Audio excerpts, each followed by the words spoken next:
Hello and welcome back to Mostly Florals. In today's tutorial, I'll be showing you how to draw these faux easy flowers in Procreate. This is such a simple and relaxing exercise and it's completely beginner friendly. So whether you're just getting started out with Procreate or simply feel like drawing a few lovely florals, I hope you'll join me. Let's get started. For today's tutorial, I'll be using a canvas size of 4950 pixels by 3900 pixels in landscape mode. I've selected a lovely little color palette for this illustration.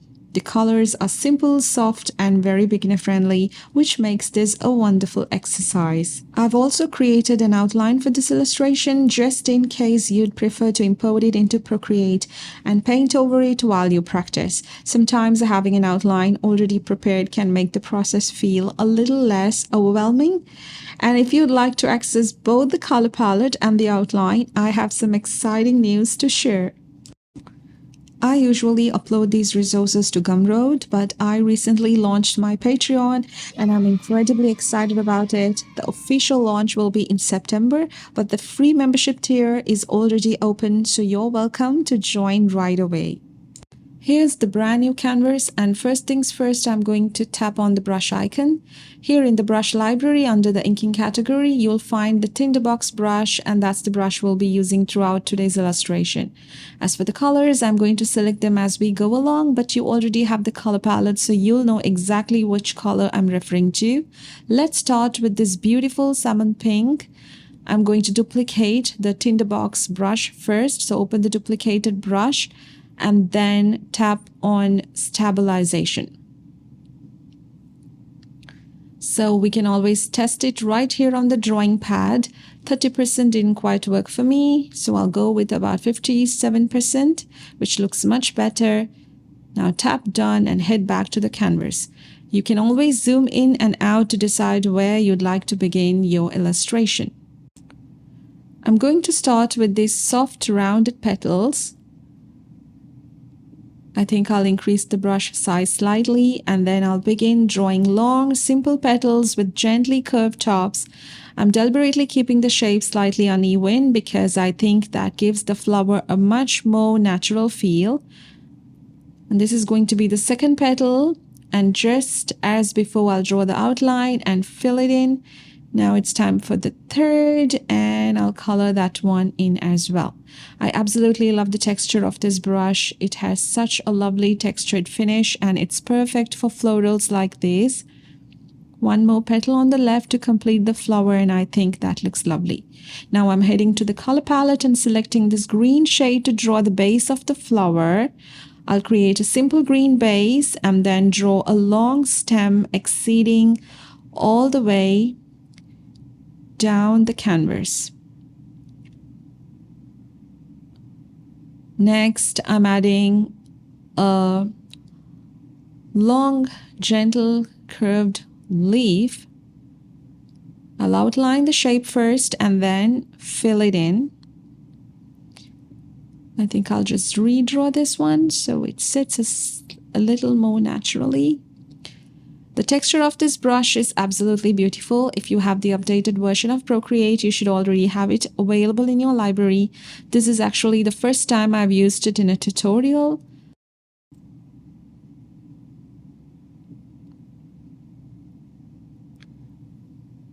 I'll add one more leaf in here to balance everything out.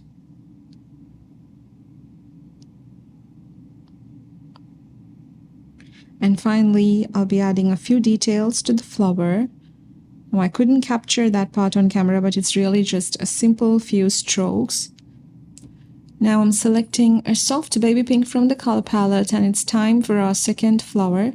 For this one, I want to create more of a cup shape, almost like a little buttercup. The petals are soft and rounded with gently scalloped edges, so the flower has a delicate, slightly whimsical appearance. So once again, I'll begin by outlining the shape before filling everything in. I always find this part incredibly relaxing because the flower comes together so quickly. As I mentioned before, this is such a beginner-friendly tutorial because we are using only a few simple strokes to build each flower. Now I'm selecting a slightly darker shade and I'm going to alpha lock the layer so that I can add a little more depth. I'll add some gentle shading at the base of the flower and then pull a few delicate lines upward towards the petals. These tiny details give the flower a little more dimension and make the petals appear softer. I think that looks lovely. Now I'm going to duplicate the layer and position the copied flower slightly differently. You can always use the selection tool together with the warp tool to change the shape so that it doesn't look like an exact copy of the original. The warp tool makes this process so much easier because instead of drawing an entirely new flower, we can simply reshape the one we already have. Next, I'll merge the layers and select a slightly darker shade of green. I'm adding a few strokes to create the flower base.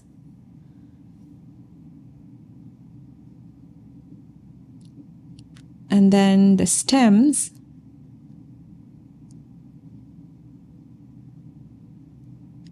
And then I'll draw a few long, slender leaves to complement the shape of the flower. Everything about this illustration is wonderfully simple. We are only using a handful of strokes, but together they can create something that feels soft and natural.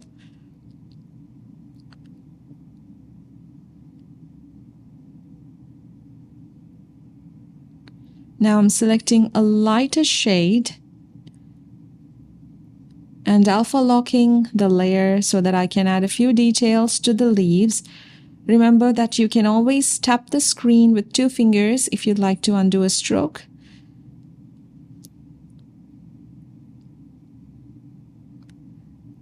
And there we have our second flower. Now let's move on to the next one.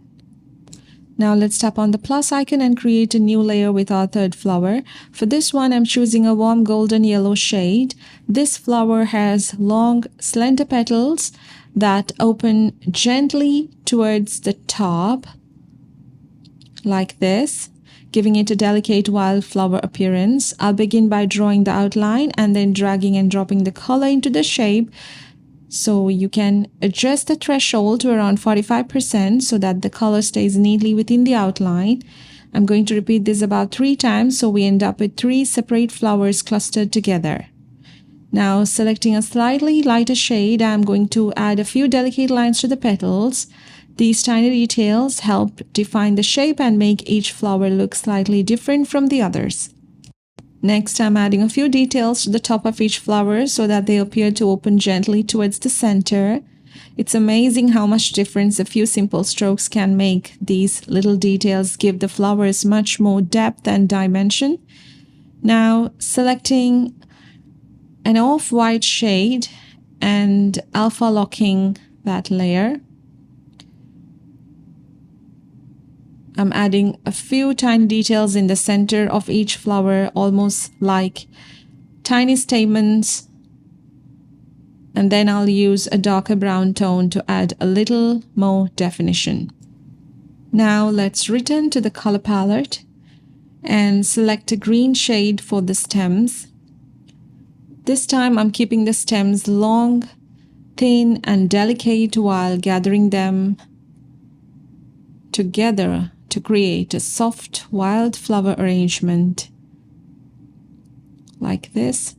Just slender stems.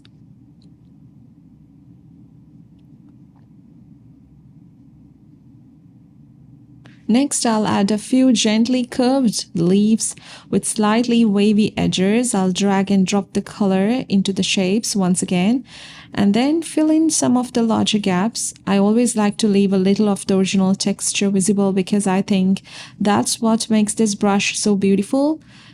If we completely fill every tiny gap, we lose some of that lovely textured effect. Now adding another leaf in here. Once again, drag, drop the color, adjust the threshold, fill in the areas that need a little more coverage. One final leaf near the top, and then repeat the same process.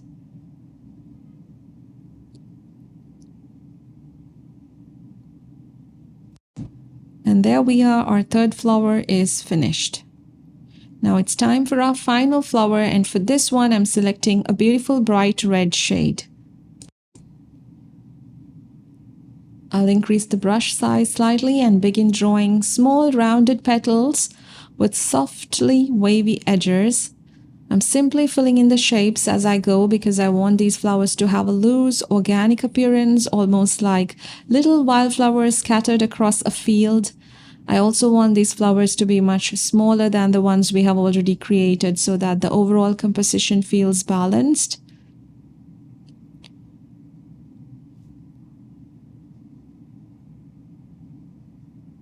Now going to the color palette and selecting a slightly lighter shade of the red.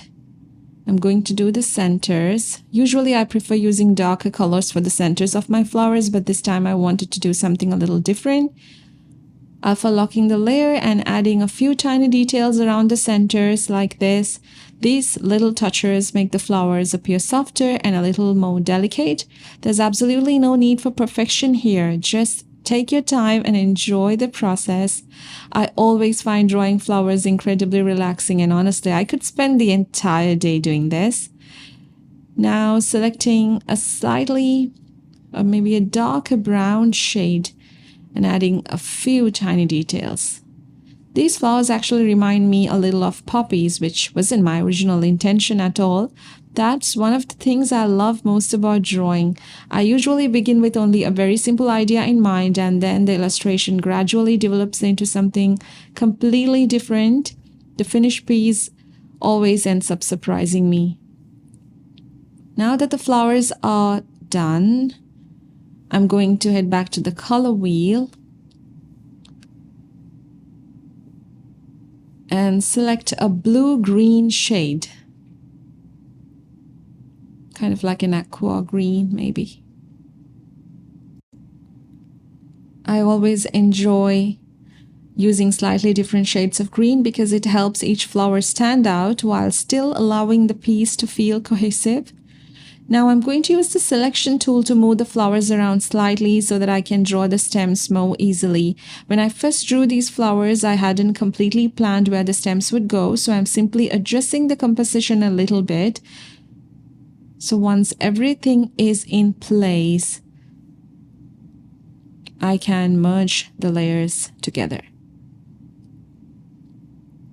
And now I'm drawing the stems. I'm keeping them long and delicate and gathering them together so that the arrangement looks more like a hand-picked bouquet.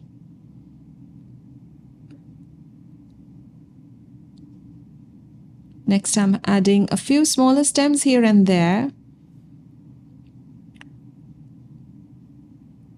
Then returning to the color wheel once again, I'm going to choose a brown shade to draw a few tiny buds. When it comes to wildflowers, I rely heavily on my imagination. I don't get to see many wildflowers where I live, so I simply allow the illustration to develop naturally. I'm adding a few tiny buds here and there, almost as though they're just beginning to bloom.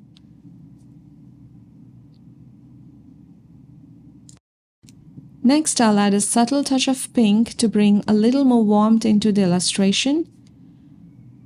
I can't wait to create more illustrations using this tinderbox brush because I absolutely love the texture. It has such a lovely cozy appearance and it reminds me a little of traditional painting tools.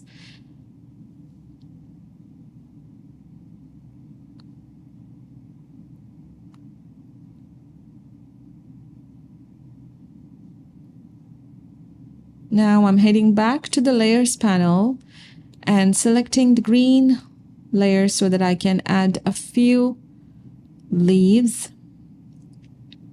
This time I'm drawing small rounded leaves. I know I'm moving quite quickly, so please let me know whether you'd prefer slower tutorials in the future. Some people prefer to pause the video as they work, while others enjoy drawing alongside me in real time. I'm still trying to find the perfect pace, so I'd love to hear your thoughts in the comments below. Now I'm simply filling the arrangement with a few extra leaves and rounded shapes to create a fuller appearance.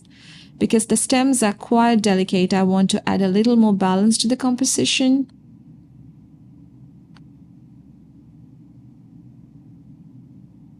And overall, I think that looks lovely.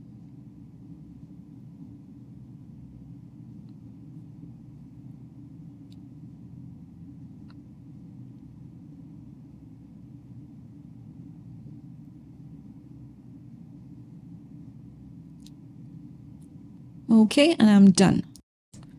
You can always go ahead and rename your layers if you'd like to keep everything organized. If not, you can simply leave them as they are. I personally prefer naming them at this stage because it makes everything easier to find later on. And now all 4 of our florals are complete. I'm going to use the selection tool to reposition each flower until I'm happy with the arrangement. At this stage, you can enlarge certain flowers, make others slightly smaller, or move them around until everything feels balanced.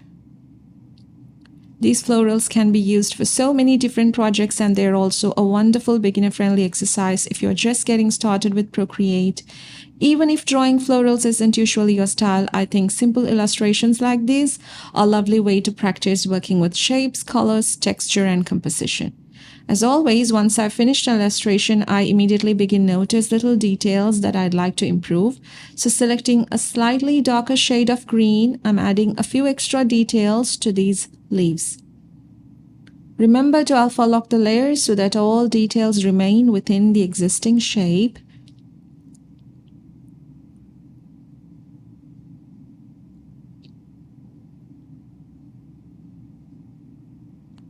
Now selecting a lighter shade from the same color family, I'll be adding a few highlights here. This is one of my favorite ways to add depth to an illustration.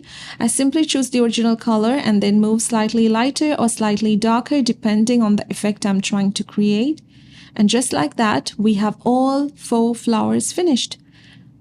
I really hope you enjoyed this little exercise. Please let me know in the comments which flower was your favorite. Thank you so much for joining me today. I hope you enjoyed drawing these little florals with me. If you did, please consider subscribing to the channel and tapping the notification bell. I upload new tutorials every Tuesdays and Thursdays. You can also find me on Instagram, where I share behind the scenes moments, updates, and lots of creative inspiration. And don't forget to grab the free color palette and outline over on Patreon. Thank you so much for watching, and I'll see you guys in the next one. Until then, happy creating!